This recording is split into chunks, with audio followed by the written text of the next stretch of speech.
Assalaamu calaykum, soo dhawow. Haddii aad channel ku cusub tahay, magacayga waa Dr. Jaabir.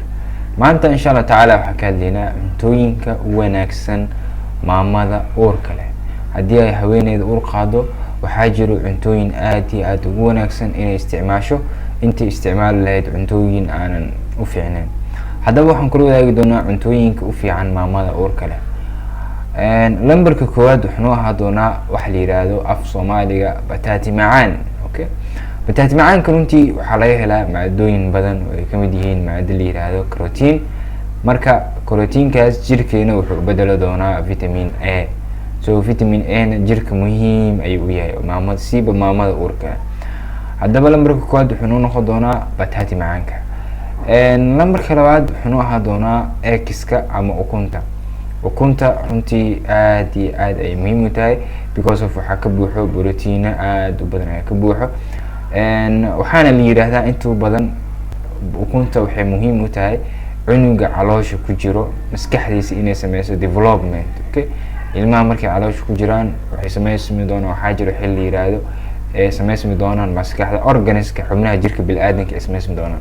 So marka waxaa la yiraahdaa wuxuu ka qayb qaataa cunuga maskaxdiisa inay korto. Okay, sidoo kale maamada waa inay cabtaa biyo badan. Sababtu waxay tahay maamooyinka inta badan uur markay qaadaan waxyaabaha inta badan ay ka sheegtaa waxaa ka mid ah calool fadhi. Waxyaabaha inta badan causeska badan ee isbitaalka u tagaan waxay yahay calool fadhi. Sidaa daraadeed marka si ay caloosha u fadhiisanin maamada waa inay biyo badan cabtaa si caloosha u socoto. Sidoo kale waxaa ka mid ah waxyaabaha ay ka sheegi karto infection. So biyaha badan haddaa cabtid waxaa laga yaabaa infectionka iyo calool fadhigaba inuu labadaba ay ka yaraadaan. So insha Allah biyo badan cab. Sidoo kale lambarka kale wuxuu ahaana yogurtaha caano fadhiga wax loo yaqaano runtii asina muhiim waaye sababtoo waxaa ka buuxo borotiino badan ayaa ka buuxo. So marka waa muhiim in isticmaasha maamada. Lambarka ugu dambeeya wuxuu ahaa doonaa waxa la yiraahdo qudaarta cagaaran. Qudaarta cagaaran runtii muhiim ay tahay xilliga uurka because of maamada waxa ku jiro waxa la yiraahdo proteins ay ka heli doontaa. Sidoo kale waxa la yiraahdo vitamins. Maamada markay uur qaado waxaa jiro waxa la yiraahdo vitamins ee muhiim u tahay inay qaadato.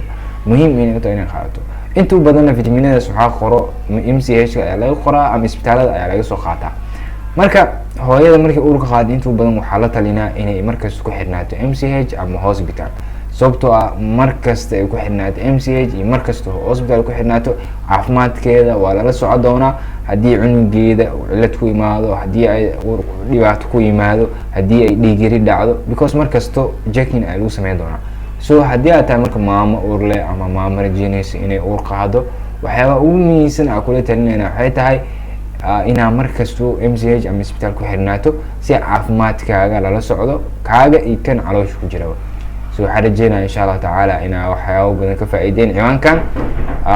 wixii su'aal ahna insha Allah xagga commenting inoo dhaafa waa ka jawaabi doonaa insha Allah. Thank you so much.